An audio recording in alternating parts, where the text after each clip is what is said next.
I never thought grocery shopping could feel like stepping into a war zone until today. Picture this. I'm walking down the aisle, my cart piled high with fresh produce, coffee and my favorite snacks, when I hear a shrill voice cutting through the hum of fluorescent lights. "You, stop right there!" I freeze, scanning the aisle, wondering if it's a store employee or some prankster. But no, it's Karen. HOA Karen. The woman whose nose is perpetually stuck in everyone else's business. And she's glaring at me like I just kidnapped her dog. Before I can react, she strides over, snatches my reusable grocery bag right off the cart, and flips it open. Apples, bread, eggs. She's rifling through my groceries like she's inspecting stolen goods. "These are not allowed," she declares. My mouth drops open. Not allowed? In a grocery store? Did I suddenly enter some alternate reality where HOA rules govern the produce section? I'm just shopping, I stammer, trying to keep my cool. "Oh, I know exactly what you're doing," Karen says, wagging a finger. "You're flaunting your wealth. Your organic choices are offensive to the neighborhood." I blink, unsure whether to laugh or call the manager. But Karen is already on a roll. She starts lecturing me about community values, proper fruit selection, and the dangers of, get this, emotional harm caused by seeing someone pick the wrong kind of kale. By now, a small crowd has gathered. People are whispering, shooting confused glances. I try to reach for my bag, but she recoils as if I'm a criminal trying to steal from her. And then it hits me. This isn't just grocery nonsense. This is Karen. Her rules extend beyond the HOA's absurd guidelines. Now she's weaponizing them for personal drama. "Listen," I say, trying to reason. "I'm just buying groceries." "There's no harm here," Karen smirks. "Emotional harm is real, and I will see this matter in court if you continue to disrespect the community standards." Court? Over apples and kale? My jaw almost hits the floor, and yet her conviction is terrifyingly real. She starts pulling out a notebook, scribbling what I can only assume are notes for her lawsuit. I can feel the tension in the air. The fluorescent lights seem brighter, the hum louder, the eyes of bystanders curious but powerless. And in that moment, I realize I'm standing on the edge of a bizarre, bureaucratic battlefield where groceries are weapons and HOA rules are law. I take a deep breath, sizing up Karen. This is going to get messy. And I mean really messy. I thought grocery store drama was bad. I was wrong. Karen didn't stop at the checkout aisle. Oh no, she escalated everything to a full-blown HOA crusade. Within hours, my mailbox was stuffed with a letter so formal, it looked like it came straight from a law firm. And guess who signed it? Karen, of course. The letter claimed I had inflicted severe emotional distress on her, citing my grocery choices, my shopping bag design, and apparently even the way I smiled while checking out. According to Karen, my actions were an affront to neighborhood harmony and a blatant violation of community peace. I read the letter 3 times, hoping a typo would reveal itself. Nope. Every word was deliberate.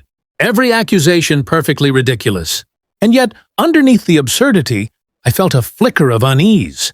Karen had influence in the HOA. She practically ran it. People feared her. And now, she had her sights on me. That evening, I tried to brush it off. I told my friends, it's just Karen being Karen. But later that night, my phone buzzed.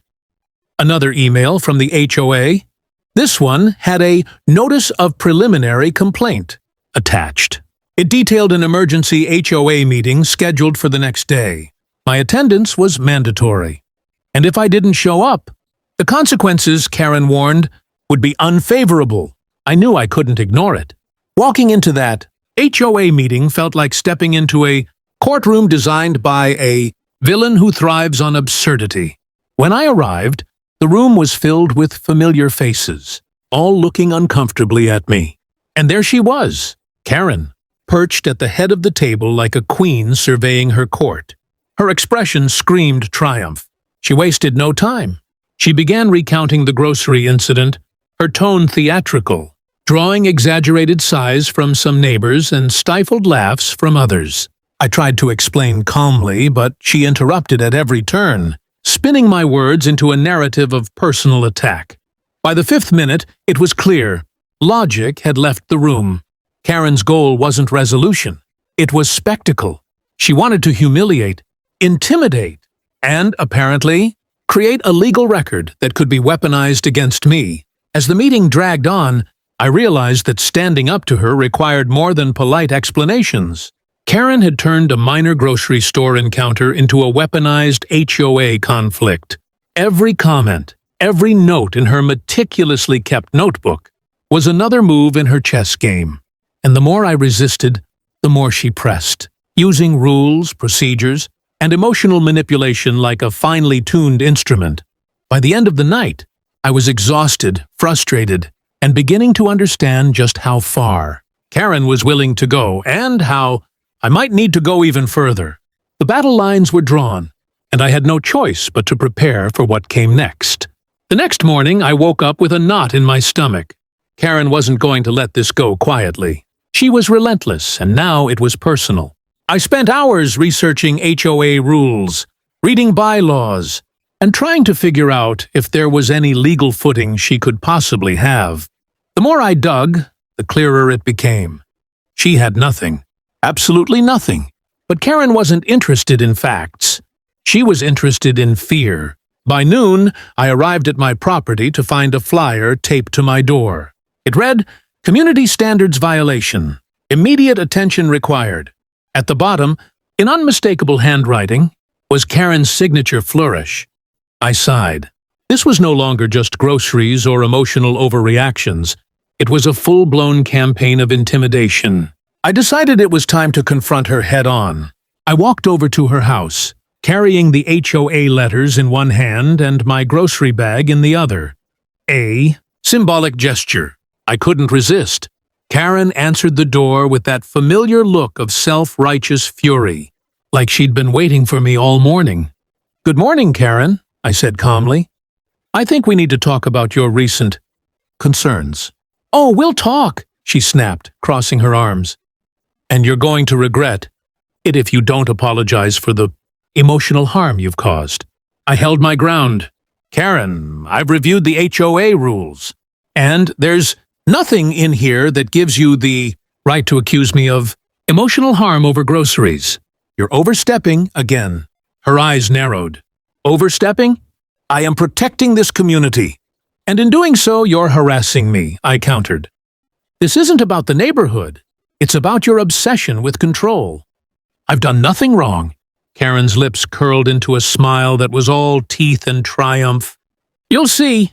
The HOA will back me up. And if they don't, I have lawyers." That's when I realized words alone wouldn't stop her. Karen thrived on escalation. She wanted a fight. And if I didn't match her intensity, she'd continue to manipulate, intimidate, and drag me through endless meetings. I took a deep breath, steadied my voice, and made a decision. "Fine, Karen, we can involve the HOA. But know this, I will not be intimidated, and I will not back down. If you try to take this further, I'm prepared to protect myself legally." Her smile faltered for the first time. She blinked, perhaps realizing I wasn't the easy target she expected. But the fire in her eyes remained. The stage was set. Karen had pushed too far, and I was no longer willing to let her control the narrative. This wasn't just groceries or HOA rules anymore. It was a battle for sanity, dignity, and the simple right to live without constant harassment. The next move would be critical, and it was about to get messy. Messier than I could have imagined. The tension had reached its peak. Karen had gone too far, and it was only a matter of time before her obsession unraveled. I spent the next day gathering evidence, emails, HOA notices, photos of the grocery incident, and even statements from neighbors who had witnessed her antics. Every little detail would matter if this escalated further. That evening, the HOA called an emergency meeting to discuss the emotional harm complaint. I arrived prepared, armed not with fear, but with facts. Karen was already there, perched at the head of the table, her notebook open. ready to launch her theatrical accusations. When it was my turn to speak, I laid everything out calmly and clearly. Karen claims I caused emotional harm, I began, but there is no legal basis for this claim. Here are witness statements, copies of the HOA rules, and documentation of all her actions. I placed the papers on the table, and murmurs began to ripple through the room. Karen sputtered, clearly frustrated. "This is outrageous. I have the right. You have the right to complain." "Yes," I interrupted, keeping my tone steady, "but you do not have the right to fabricate claims, harass neighbors, or weaponize the HOA for personal vendettas." The HOA board members exchanged glances, whispering among themselves. It was obvious they were starting to see the truth. Karen's carefully constructed aura of authority was cracking. By the end of the meeting, the decision was unanimous. Karen's complaint was dismissed, and she was formally warned that any further attempts to intimidate or harass neighbors could result in fines or even removal from the HOA board. Her face went pale, and for a moment, I almost felt pity. Almost.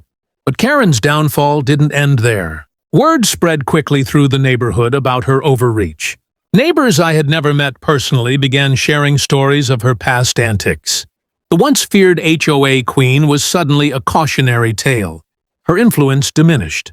People laughed at the grocery incident, no longer intimidated by her theatrics. For me, the sense of relief was overwhelming. I could finally shop, live, and enjoy my home without the constant fear of Karen's interference. It was a victory not just for me, but for everyone in the community who had been quietly subjected to her unreasonable rules. As I walked home that evening, bag in hand, I couldn't help but shake my head at the absurdity of it all. Groceries, emotional harm, HOA theatrics. It had been surreal, stressful, and exhausting. But ultimately, persistence, evidence, and a refusal to be bullied had turned the tide. Karen had learned the hard way. When you push too far, even the most tyrannical HOA queen can be brought down. And I got my groceries and my peace of mind back. If you enjoyed watching me take on HOA Karen and surviving her crazy antics, make sure to smash that like button. Subscribe for more wild neighborhood stories, and drop a comment telling me your own HOA or Karen experiences. I'd love to hear them.